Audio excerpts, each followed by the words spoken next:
సృష్టికర్త అయిన దేవునికి మహిమ కలుగునుగాక. ఈ స్నేహితులందరికీ దివ్య వాక్యోదయం. ఈనాటి పాఠ్యభాగము ఎఫెసీ 3:8. శోధింప శక్యముగాని క్రీస్తు ఐశ్వర్యమును అన్యజనులలో ప్రకటించుటకును, సమస్తమును సృష్టించిన దేవుని యందు పూర్వకాలము నుండి మరుగైయున్న ఆ మర్మమును గూర్చిన ఏర్పాటు ఎట్టిదో అందరికిని తేటపరచుటకును అనే మాట మనం చదువుతూ ఉన్నాం. ఇంతవరకు మరుగై ఉన్న మర్మములను గూర్చిన ప్రత్యక్షతను ఇక్కడ వివరిస్తూ ఉన్నాడు.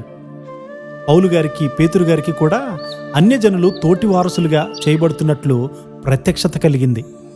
మనందరము కూడా నిజమైనటువంటి ద్రాక్షావల్లిలో అంటుకట్టబడిన అన్యజనులం. శోధింప శక్యముగాని క్రీస్తు వారి ఐశ్వర్యాన్ని అన్యజనులలో ప్రకటించడానికి సమస్తాన్ని సృష్టించినటువంటి దేవుని యందు పూర్వకాలము నుండి మరుగైనటువంటి మర్మాలను గూర్చి ఏర్పాటు ఎలాంటిదో అందరికీ తేటపరచడానికి అనే మాట ఇక్కడ మనం చూస్తూ ఉన్నాం. ఆ విషయాన్ని అర్థం చేసుకోవడం చాలా కష్టం. ఈ లోకంలో ఉండేవారికి, పరలోకంలో ఉన్నటువంటి అధికారులందరికీ తన యొక్క నానా విధమైన జ్ఞానాన్ని ఇప్పుడు తెలియపరచబడాలని ఉద్దేశించి ఈ మాట వ్రాయబడి ఉంది. ఇది నమ్మశక్యం కానిది. పరలోకంలో పరిశుద్ధులకు కూడా తెలియనటువంటి క్రొత్త విషయాన్ని బోధిస్తున్నామా? ఇదంతా అగమ్య గోచరంగా ఉంది. పరలోకంలో దూతలకు పాపం అంటే తెలీదు. మనం దేవుని అత్యున్నతమైనటువంటి శక్తిలో పాలిభాగస్థులముగా ఆయన రక్తం వల్ల వివేచింపబడినటువంటి పాపులం.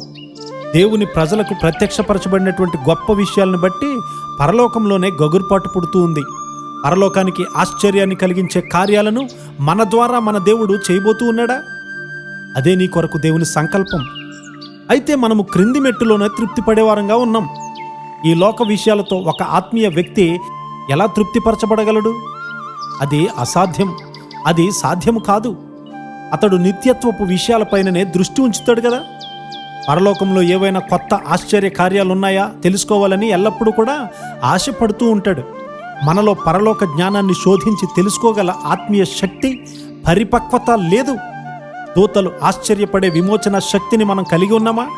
అన్యజనులు, విగ్రహారాధికులు, నరహంతకులు, దుష్టులు క్రీస్తు శరీరంలో పాలిభాగస్తులుగా చేయబడగలరన్న మర్మము అతనికి ప్రత్యక్షపరచబడుతూ ఉంది. విమోచన శక్తిని, జ్ఞానాన్ని మనమును పొందుకొందుముగాక. ఆమేన్.